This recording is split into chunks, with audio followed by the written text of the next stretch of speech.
de base pour la sécurité, c'est la partie networking. Alors, la partie networking, l'outil le plus célèbre, c'est Nmap, ok? C'est Network Mapper, ok? C'est un outil open source pour un petit peu scanner votre réseau. Alors, scanner votre réseau, ça veut dire quoi concrètement? Dans un premier temps, ça c'est un workflow classique. Donc, dans un premier temps, qu'est-ce qu'on est en train de faire? On est en train de scanner un domaine, ok, un cidre, une plage d'adresse IP ou bien carrément une adresse IP. Alors, donc, la requête la plus classique, c'est nmap.sn, ok, pour découvrir quelles sont les machines qui sont aptes, ok, et bien évidemment, par la suite, tu vas spécifier votre domaine. Par la suite, éventuellement, tu vas trouver que ce domaine, il y a plusieurs machines qui sont aptes. Je vais choisir une target machine, ok, donc nmap, et je vais spécifier ma target machine. Okay. Par là, éventuellement, je vais ajouter l'option "-p" pour identifier quels sont le port. Okay. "-p", soit je fais par exemple moins top port égale à 100, parce que par défaut, lui, il scanne les 1000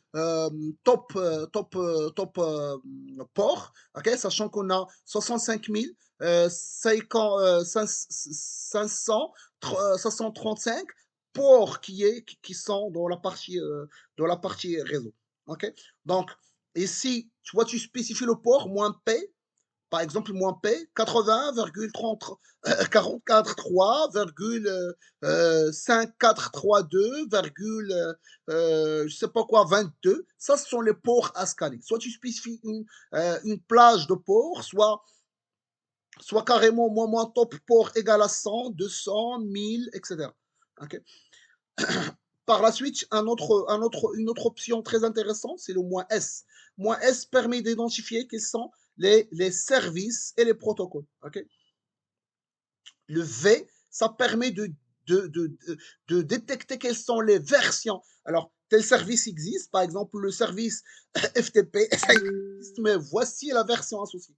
Parce qu'en fin de compte, nous, lorsqu'on veut chercher dans exploit débit, je cherche par exemple FTP, telle version, est-ce qu'elle est vulnérable, oui ou non? Et c'est une vulnérable, quelle attaque à faire pour que je puisse prendre le contrôle sur cette version. Une autre commande très intéressante, c'est le "-o", qui permet de donner le operating system. Okay. On pourra utiliser ce qu'on appelle aussi les NSE, okay. C'est Nmap Service Engine. Donc, via l'utilisation de scripts prédéfinis de Nmap, via l'option "-script", "-script", tu spécifies c'est quoi le script que vous voulez appliquer. Okay. Il y a toute une panel de scripts prédéfinis à Nmap pour que je puisse les appliquer. Okay.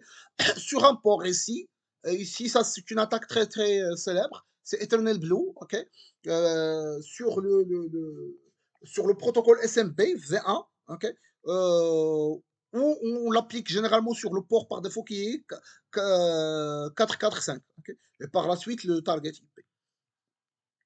Donc c'est ça grosso modo Nmap, c'est ça grosso modo Nmap, c'est ça la logique.